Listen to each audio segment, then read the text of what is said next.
Մարդու իրավունքների պաշտպանության ուղղություններում առաջընթաց ապահովելն ամենօրյա գործողություն է, առավել քան կարևոր է դրա արդիականացումը առողջապահության համակարգում։ Ազգային ժողովի Մարդու իրավունքների պաշտպանության եւ հանրային հարցերի մշտական հանձնաժողովի փոխնախագահի եւ Եվրոպայի խորհրդի համատեղ նախաձեռնությամբ կայացավ երկօրյա միջազգային համաժողով։ Առանցքում պացիենտների իրավունքների պաշտպանությունն էր։ Նման բազմակողմ քննարկումները վերահաստատում է ինչպես Եվրոպայի խորհրդի, այնպես էլ մեր երկրի հանձնառությունը, որ առաջին տեղում մարդն է, հավասարությունն ու նրա արժանապատվությունը։ Խորհրդարանում մեկնարկած համաժողովին պատգամավորներից բացի մասնակցում են Հայաստանի կառավարական կաբինետի նախարարներ, եվրոպական քաղաքական հարթակների, մարդու իրավունքների պաշտպանության ոլորտի ներկայացուցիչներ, դեսպաններ եւ միջազգային փորձագետներ։ Հայաստանյան առողջապահական ոլորտն այսօր որդեգրել է նոր մոտեցումներ ու բժշկական ծառայությունների մատուցման նոր չափանիշներ։ Այս համատեքստում էլ մեր երկիրը 2025-ի ապրիլի 18-ին վավերացրեց կենսաբժշկության ոլորտում մարդու իրավունքների մասին Եվրոպայի խորհրդի կոնվենցիան։ Համաժողովի պաշտոնական բացումը տրվեց ազգային ժողովի նախագահի ելույթով։ Կոնվենցիայի վավերացման ճանապարհին հայկական կողմի հետ մեծածավալ աշխատանքներ է իրականացվել նաև Եվրոպայի խորհրդի ու կառույցի Երևանյան գրասենյակի կողմից։ Եվրոպայի խորհուրդը եւ Եվրոպայի խորհրդի խորհրդարանական վեհաժողովը մեզ համար մի մեծ ընտանիք է, որի հետ միասին կարևոր ու դժվարին ճանապարհ ենք անցել։ Հայաստանը շարունակում է իր որդեգրած քաղաքականությունը երկրում օրենքի գերակայության ամրապնդման եւ ժողովրդավարական բարեփոխումների իրականացման ուղղությամբ։ Եվ այդ նպատակով Եվրոպայի խորհուրդը մեզ համար առանցքային հնարավորություններ ընձեռող կազմակերպություն է։ Պետք է ասեմ, որ կարևոր այս ձեռքբերումը հնարավոր է դարձել Հայաստանի իշխանությունների եւ Հայաստանի ինստիտուտների հստակ հանձնառության արդյունքում։ Անդրադառնալով կոնվենցիայի վավերացմանը Ալեն Սիմոնյանը շեշտեց, որ առանցքում մարդն է ու հավելեց. Օրենքի ընդունմամբ մենք ամրագրեցինք, որ մարդու շահը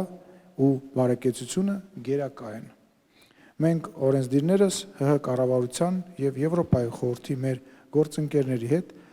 կանենք հնարավորը ոլորտում արկա բաստողումները ու մարտահրավերները հաղթահարելու կոնվենցիայի սկզբունքների լիարժեք ներդրումը ապահովելու համար իշա Հայաստանի Հանրապետության ժողովրդի։ Արդյունավետ աշխատելով մեր առողջապահության նախարարության գործընկերների, արտաքին գործերի նախարարության գործընկերների հետ կարողացել ենք արագ կյանքի կոչել եւ շուրջ 1 տարի է տևել։ Մենք այն երկրներից ենք, ովքեր քաղաքական կամք են ցուցաբերել եւ արագ կազմակերպել են եւ վավերացրել են կոնվենցիան։ Եվրոպայի խորհրդի Երևանյան գրասենյակի ղեկավար Մաքսիմ Լոնգանգեն էլ կարևորեց Հայաստանի հետ համագործակցության շրջանակն ու խոսեց առողջապահության ոլորտում իրականացվող համատեղ աշխատանքներից։ Ձեր երկրի հետ առողջապահական ուղղություններում համագործակցությունը սկսվել է դեռ Քովիդի շրջանում։ Այսօր էլ Եվրոպայի խորհրդի անունից կարող եմ հստակ ասել, որ առողջապահական ոլորտի զարգացման հարցում մեծ է պատրաստակամությունը աջակցելու Հայաստանի իշխանություններին։ Կոնվենցիան ոսկե ստանդարտ որակեց մեր երկրի առողջապահական համակարգը ղեկավարող նախարարն ու նշեց, որ փաստաթղթի վավերացմամբ Հայաստանը վերահաստատում է իր հանձնառությունը պաշտպանելու մարդու իրավունքները առողջության պահպանության ընթացքում։ Վերանշվածի շրջանակում Անահիտ Ավանեսյանն առանձնացրեց առողջապահության համընդհանուր ապահովագրության համակարգի ներդրումը։ Սա իսկապես շատ մեծ քայլ է դեպի մարդը, նրա կյանքի պահպանման, առողջության մասին հոգ տանելու պետության կարևոր հանձնառությունը։ Հունվարի 1-ից ներդրված համակարգն արդեն հաջողություններ ունի, ուրախությամբ արձանագրում է նախարարը։ Մենք արդեն 1 միլիոն այցի սահմանը հատել ենք եւ